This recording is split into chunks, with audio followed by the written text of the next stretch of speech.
tenían la primacía en la importancia, y con esta enseñanza de Tales de Mileto se coloca al hombre en el centro en este momento.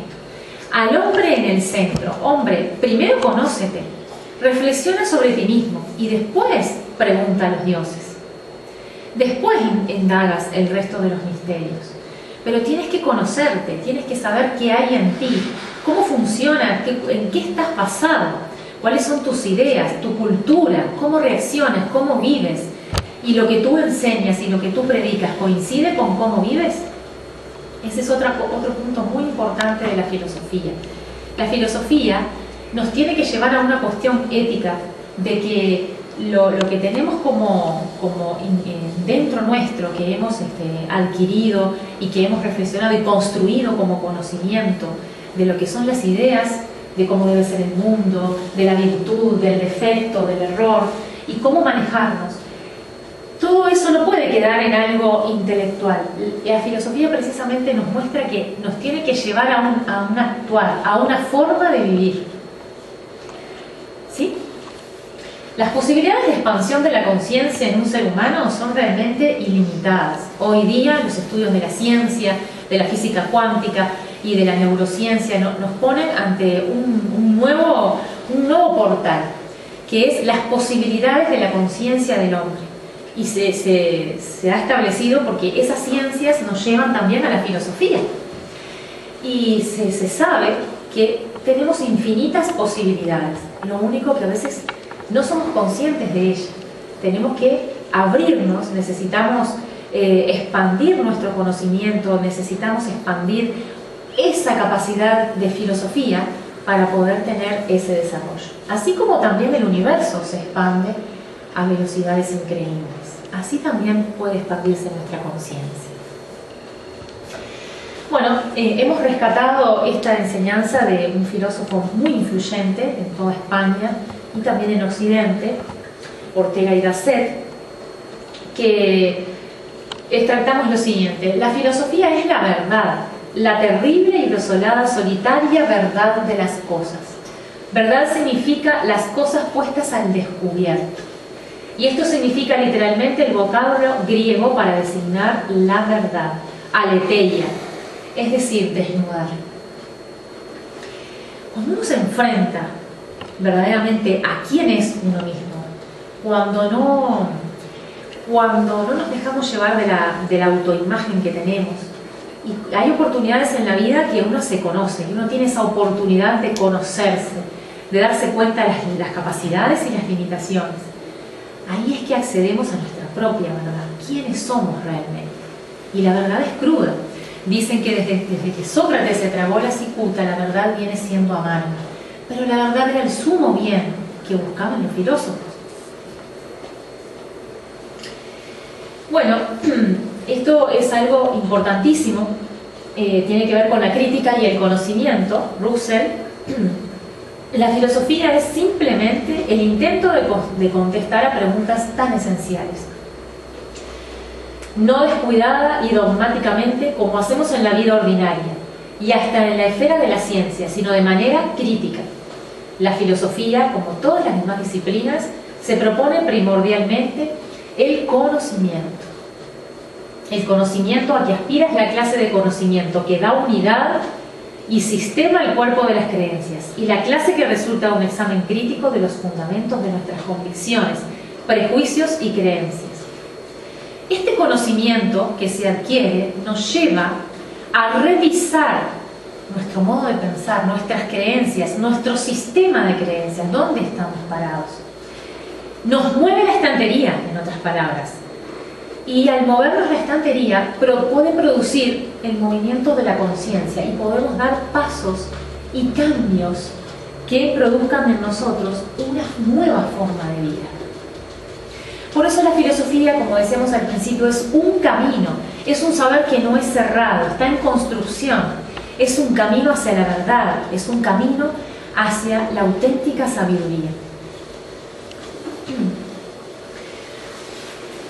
Hemos extraído para compartir las funciones de la filosofía, principalmente comprender la naturaleza de las cosas, comprender el porqué. comprender el para qué, el motivo de la existencia. Y tiene un ejercicio libre de la razón, es importante la crítica, tiene un conocimiento teórico y práctico. Así es que la filosofía da sentido a la vida. Pone el mundo en conceptos, interpreta, clarifica y conlleva a una transformación de la realidad social. Adelante. Bueno, antes de llegar a este punto, que es lo que también otro de los conceptos que manejamos en los cursos de Gnosis, la filosofía iniciática. Pero antes de esto vamos a ir un poquito a una de las láminas anteriores. Queremos compartirles eso tan especial que significó la presencia de Sócrates en la antigua Grecia. Se puede decir que él marcó un antes y un después con el método de la mayéutica que él encuentra, y él, cuando preparaba a sus discípulos, él lo manifestaba desde ese lugar, trabajaba desde ese lugar, no escribió nada, no escribió ningún sistema, sino que él mismo era la filosofía. Él mismo encarnó la filosofía, su comportamiento, su forma de dialogar, sus maneras, su relacionamiento. Él era la filosofía, y parece ser, además porque lo transmiten desde la antigüedad, que hubiera encontrado como una fuente de agua viva, que era una fuente pura y cristalina que emanaba de su propio interior, porque él recibía sus cuestiones de conciencia, sus ideas y todos sus problemas que él inquiría, lo recibía de algo que él denominaba el daimon. El daimon, en griego antiguo, esa palabra, daimon o daemon, significa genio, genio especial, genio particular. Y él sentía que estaba con él, ese daimon, era una especie de conciencia que le hablaba, que lo orientaba, y hasta decía que, bueno, Sócrates salía a las plazas. Él hizo popular toda esta cuestión de la filosofía, de los diálogos. Se dialogaba con personas de trabajo, se dialogaba con amigos, en las plazas, en los lugares públicos. Y ahí es que hacían sus diálogos filosóficos, increíblemente, y de manera maravillosa y creativa. Empezaba por preguntas muy simples, y luego él iba generando en el discípulo, a través de la burla, a través un poco de ironía, iba generando en el discípulo una especie de crisis, donde el discípulo se veía exigido de contestar a las interrogantes, y poco a poco ese discípulo vaciaba toda la información que tenía, porque él contestaba lo que sabía de otros, lo que sabía que había leído en tal lugar, de tal amigo, de tal filósofo, hasta que se daba ese momento preciso que el discípulo daba a luz un concepto propio, daba a luz una idea propia, como una especie de parto, un parto del conocimiento. Sócrates decía que su labor precisamente se parecía a la de las parteras, la madre de él era partera. Y él decía, porque bueno, él en vez de ayudar a que nazcan niños, él ayudaba a eso, a parir el conocimiento, a parir algo todavía mucho más profundo, valores del alma. En el momento en que surge este hombre en la historia de la humanidad, bueno, él se relacionaba mucho con los jóvenes. Además fue acusado de varias cosas, incluso fue acusado de perturbar, de corromper a los jóvenes, porque hubo jóvenes que, dirigidos por sus enseñanzas, generaron conceptos e ideas propias, y en un momento generaron una revuelta en la antigua Grecia. También se lo acusó de no honrar y respetar a los dioses, porque él había encontrado su propia fuente de sabiduría, y se lo reconoce más adelante en la etapa medieval como el auténtico libre pensador, un genio creativo, único, auténtico, libre, completamente. Así es que en esta oportunidad compartimos estas enseñanzas, porque verdad que Sócrates es como alguien muy particular, y alguien que muy misterioso, porque no escribió nada, no dejó un conocimiento organizado tampoco. Lo que escribieron de él fueron sus discípulos, Platón y luego Aristóteles, que fue Aristóteles fue discípulo de Platón. Entonces quería compartir algo que tenemos aquí, con el permiso, sí, como no hay cafecito. Esto también, esta reunión es como un poco un café filosófico, podemos decirlo así. Y aquí queremos compartir algo interesante que encontramos para ustedes.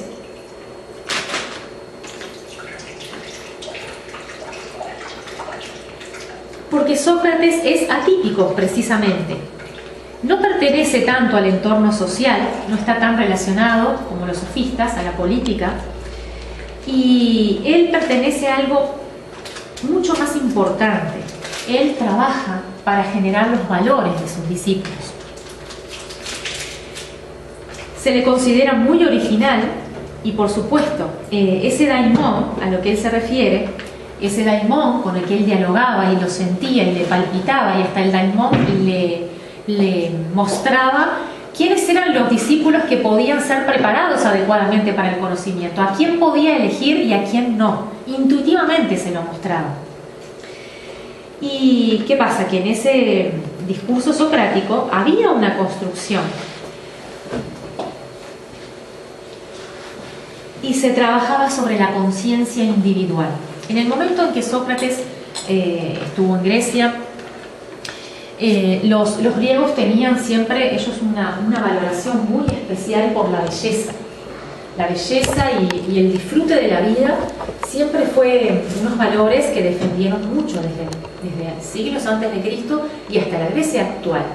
Y Sócrates vino a enseñar que lo más importante era el alma, era desarrollar el alma.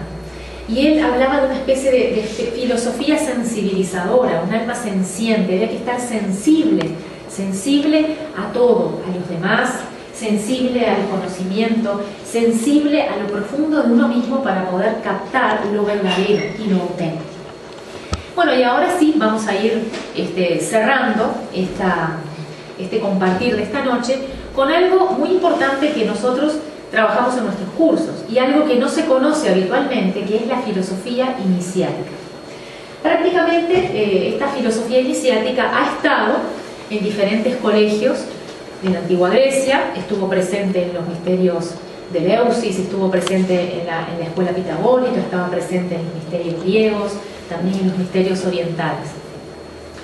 Y hoy día el conocimiento nos lleva mediante una serie de prácticas, de enseñanzas, una serie de claves maravillosas de psicología y de filosofía, nos lleva a un punto importante que es como superior, muy superior, verdaderamente uno tiene que estar preparado para practicar esto, que es la filosofía iniciática.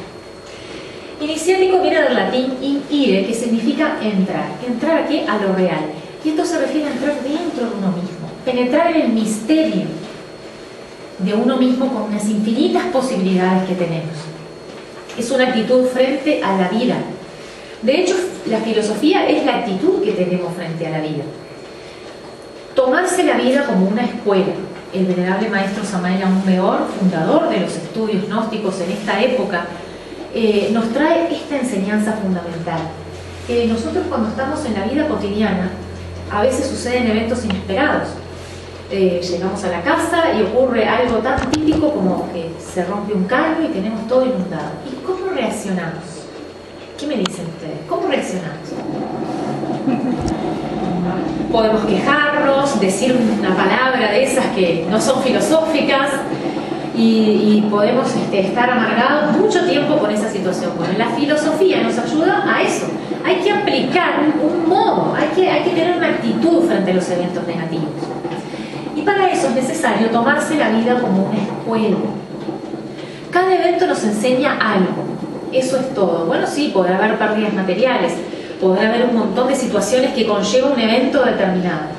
Lo importante es extraer luz de ese evento. ¿Qué nos dejó? ¿Qué aprendimos? ¿Cómo crecimos con ese evento? Y otra máxima importante también que el venerable maestro Samael Aún Weor nos trae es la filosofía de la momentaneidad, una llave maravillosa del conocimiento gnóstico. Vivir el momento.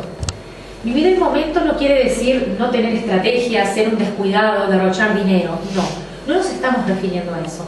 Vivir el momento es vivir intensamente el instante. Intensamente. Estar en todo en las situaciones, con nuestro cuerpo, con nuestra psiquis, con nuestro corazón, con nuestra alma. Estar relacionados con nuestros seres queridos de esa manera. Estudiar, prepararse de esa manera. Caminar, tener contacto con la naturaleza de esa manera. Meditar, sentir lo que es ese espacio, ese silencio. Y vivir el momento nos hace entrar en un espacio que es el aquí y ahora. Y en ese aquí y ahora vivimos el instante. Y el instante es algo supremo. Dice un sabio, el instante es de Dios y el tiempo es del diablo. Cuando quedamos sometidos al tiempo, ustedes se habrán dado cuenta, cuando tenemos mucho trabajo, hay que cumplir con una agenda, tenemos muchas actividades, es como que en un momento sentimos que vamos corriendo detrás del tiempo, miramos el reloj, miramos el celular, ¡ay, se me va el tiempo, no me dio el tiempo!, decimos, y nos estresamos, nos angustiamos. Pero en cambio, si nos paramos en el instante, vamos a encontrar que todo gira a nuestro alrededor, porque estamos centrados en nuestro corazón y en el instante, y de esa manera no vamos a tener estrés. Es como una clave de oro esta. Vivir el instante así, con ese valor de aplicar la inteligencia, aplicar bien, tener un control emocional también. Y si tomamos esa actitud filosófica frente a la vida, nos vamos a dar cuenta que no vamos a estar en ese corre-corre y vamos a distinguir las cosas necesarias de las importantes. Y vamos a poder priorizar y tal vez sin angustia dejar para el otro día lo que no era tan primordial. La transvalorización. ¿Qué es la transvalorización? ¿Alguien conoce esta palabra? Como pasar valores, dar valores. Bueno, más o menos, pero a ver quién me da otra explicación. Es porque claro, sí, contiene la palabra valor, la transvalorización, y es ponerse en el lugar del otro. Y ahí sí, desde el lugar del otro, con como es el otro, poder valorar y aquilatar las situaciones, poder comprender a los demás. La filosofía nos hace adecuarnos a las cosas, ser como el elemento agua, que el elemento agua se adapta a todo, que el elemento agua cuando lo pone en resistencia busca una grieta, busca salirse por un lugar y sigue fluyendo. Bueno, la filosofía de la vida que nosotros practicamos, porque hay muchas filosofías, está el conocimiento metódico, ¿verdad? La filosofía que tiene un método, que tiene un objeto de estudio. Está la filosofía de vida que puede tener una persona. Hay filosofías diferentes de las distintas culturas. Y hay una filosofía propia que nosotros tenemos y que siempre la tenemos que estar revisando y cambiando lo que ya no sirve, lo que ya está viejo, lo que ya es un paradigma que se cae, ¿sí? Estar más allá del bien y del mal. Esta es una de las máximas del conocimiento gnóstico. Y esto no es fácil de aplicar. Y se lo dejamos para la reflexión. Estar más allá del bien y del mal. Y aceptar a cada cual como es. Nosotros queremos cambiar. Empecemos por cambiar nosotros. Como dice Confucio, exígete mucho de ti mismo y no esperes nada de los demás. Y así te ahorrarás disgustos. Así uno puede ser feliz, puede fluir, porque somos nosotros los que debemos cambiar. Somos nosotros los que podemos cambiar las situaciones. No esperar que el otro cambie para estar contentos. No esperar que cambie el gobierno para ser una persona mejor. No esperar que cambien nuestra mamá, nuestro papá, para nosotros ser más felices. Nosotros somos los que tenemos que cambiar de actitud ante la vida. Nuestros estados de conciencia podemos cambiarlos. Nosotros, ¿saben una cosa? Hay eventos que nos tienen que suceder en la vida. En la vida suceden eventos y hay estados. ¿Ven? Esto es re interesante, les pido que presten atención. Los eventos muchas veces suceden y no los hemos planificado. Hay eventos inesperados en la vida. Eso no lo vamos a poder evitar. A veces no podemos tener control de los eventos, pero sí podemos elegir la manera en que reaccionamos. Uno puede elegir si se amarga tremendamente ante una cosa o si dice, pero caramba, me sucedió esto. Pero ¿cómo fue que me sucedió? ¿Qué cadena de eventos me llevaron a este momento y a este evento? ¿Cómo me pasó esto? ¿Se dan cuenta cuál es la diferencia? Y como dice un amigo mío, dice, entre perder y más perder, es mejor perder. ¿verdad? Claro, entre perder más es mejor perder. Claro, es como el Tener que... más energía, desgaste emocional y todo lo Claro, demás. cuando pasa el ómnibus y uno lo perdió. Ahora, si además de perder el ómnibus, perdés media hora de sentirte horrible, de andar a saber cuántos estados negativos, estás perdiendo más todavía que el ómnibus. Así es. Y eso es un ejemplo de la vida cotidiana y en eso nos movemos nosotros. Nosotros tenemos una vida que ¿para qué vamos a perder energía? Podemos ser felices, podemos dedicarnos a las grandes inquietudes del hombre y del cosmos. ¿Para qué vamos a perder el tiempo con conversaciones chismosas, con quejas, con reproches? Si tenemos un intelecto maravilloso, hemos sido dotados de la razón, hemos sido dotados del sentir. En un momento se creía que era solo el sentir, porque estaba en un estado mítico la cultura griega. Y luego aparece precisamente, surge este modo de descubrir qué es la filosofía por el uso de la razón. Pero tampoco es totalmente el uso de la razón, porque nos volvemos intelectuales. Es la sabia combinación de la razón y el sentir, el camino correcto hacia la sabiduría. ¿Sí? Y vamos a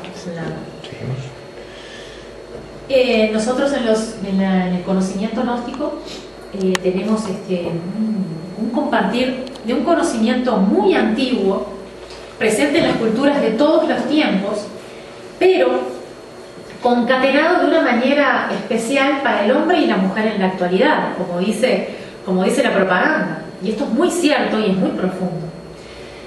La vida debe ser sabiamente vivida.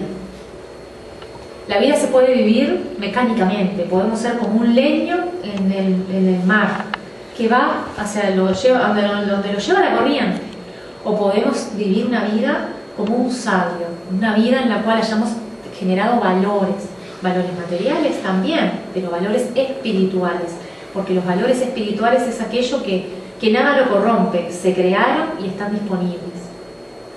Los valores espirituales hacen a lo que es más esencial en la persona. Los griegos también hablaban de esencia. La esencia es aquello que es invisible, es intangible, es aquello que tiene un origen espiritual en nosotros. Y la esencia, en definitiva, es la que nos mueve a la filosofía. La esencia nos mueve al conocimiento, porque ella quiere aprender, necesita aprender. Está con este traje maravilloso que es nuestro cuerpo, está en un planeta maravilloso, está en una cultura, está en una sociedad, se relaciona con los demás, quiere aprender, quiere amar, busca el amor, la felicidad, la libertad. Y todos esos estados maravillosos, nosotros no podemos pretender que vengan de afuera. Eso surge de la persona. La auténtica felicidad, la libertad, surge desde nosotros mismos. ¿Con qué? Con un trabajo, aplicando la filosofía, con un trabajo sobre nosotros mismos, también manejando la psicología. Hay que recibir con agrado esas manifestaciones desagradables de los semejantes, porque nos permite, y esto nos lleva a la compasión, nos lleva a amar al prójimo, nos lleva a comprender y vivir la vida consagrado a la búsqueda de la verdad y de la justicia. Todo esto es muy socrático, ¿verdad? Pero la vida consagrado a esa clase de experiencia, a esa clase de valor que ya lleva a la persona a un cambio. Por eso es que la filosofía mueve en la persona. La filosofía mueve a un cambio y mueve a que la persona también genere cambios en su entorno. Es algo maravilloso e increíble vivir con filosofía, morir con filosofía, aprender con filosofía, amar con filosofía. Y eso tan especial de la sabiduría hará de nosotros una vida que tiene sentido de ser vivida, una vida de plenitud. Pero es una plenitud que ha costado trabajo, no es una plenitud que se regala, porque la filosofía es eso, es como un parto, una labor de parto. Una mujer en labor de parto tiene que hacer mucho esfuerzo, tiene que compenetrarse con la criatura que nace, necesita estar ubicada en su propia naturaleza humana, en ese aspecto de la naturaleza, para poder parir, dar a luz. Y así es el conocimiento, así surgen las virtudes también en el interior de nosotros mismos. Y qué maravilla poder vivir para tener muchos de estos partos. Qué maravilla para poder vivir y ayudar a otros a que sean auténticos, a educar con valores, con ética, a educar con una moralidad, a educar para que una humanidad y que los jóvenes tengan capacidad de servicio, capacidad de amor, que tengan una cultura dignificante. Porque nosotros observamos que en nuestros tiempos la cultura manifiesta unos serios síntomas de decadencia, ¿verdad? Unos serios síntomas de degeneración. Pero qué importante poder tener un equipo, unos seres humanos sencientes, con un alma vibrante, creando valores que puedan dignificar la sociedad y que puedan llevar una nueva cultura. De hecho, la gnosis se trata de una ciencia y de una cultura hacia la conquista del ser. El ser es aquello que es. El ser es, la razón del ser es el mismo ser. Es algo muy, muy, muy cerrado, muy, muy misterioso. Qué bonito es ser. Así que, bueno, ¿sí? ¿Cómo no? No, quería decir que eso que acabas de decir, que es cierto que es, ¿no? Que yo como profesor de liceo, ojalá algún día viera una clase de estas en un liceo. Porque verdaderamente esto es lo que hay que enseñar. Sí, todo lo que no enseñan. ¿No? Todo lo que no enseñan. Dan filosofía y de repente dan la vida, cuándo nació, cuándo murió. Eso es lo que tenés que poner en un escrito. A lo sumo recordar alguna frase, pero profundizar en el conocimiento de esta manera, en el conocimiento que sirve para uno tener una actitud en la vida diferente, para que nazca eso, el filósofo de uno mismo. Verdaderamente eso es lo que sería extraordinario crear. Por eso la gnosis realmente está creando una nueva cultura de por fuera de los ámbitos formales, pero hay que ir entrando, porque esto es más importante que de repente resume, qué sé yo, no sé, todo lo que uno puede aprender, no sé si todo, pero todo no, porque claro, hay muchas áreas, pero quiero decir, resume la esencia del conocimiento, que es el conocimiento tiene que estar siempre orientado hacia que uno pueda tener herramientas para trabajar su vida, para cambiar uno, para descubrir uno las cosas. Así es, descubrirse, comprender, conocer y proyectarse hacia nuevos espacios, hacia una nueva visión. Y que nazca algo nuevo, exactamente. Es, algo transformador. Y de hecho, la filosofía verdaderamente practicada es transformadora. Sí, no, también te quería decir que es increíble, ¿no? Uno tiene unos cuantos años en la gnosis, pero siempre hay algo más para aprender. Es increíble, ¿no? Que siempre un detalle, lo que sea, siempre uno aprende. Si será grande y vasto todo esto, que uno sigue y sigue aprendiendo. Porque es infinito, el conocimiento es así, es infinito, y nosotros nos hacemos infinitos también cuando vivenciamos aquello. Muy lindo. Bueno, muchas gracias por su presencia esta noche. Estimado público, en este lugar tan bonito también al lugar, estuvo el otro día. Y nos reencontramos en nuestro próximo taller, nuestra próxima conferencia, que es el pilar del arte. Vamos a confirmar lugar, día y hora aquí en la ciudad a través de la propaganda, de los periódicos.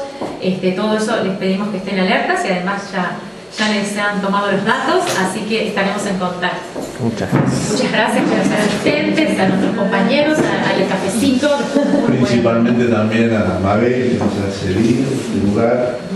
Muchísimas gracias, Mabel, porque de verdad que estamos muy cómodos aquí. Lo que lamento, por un lado,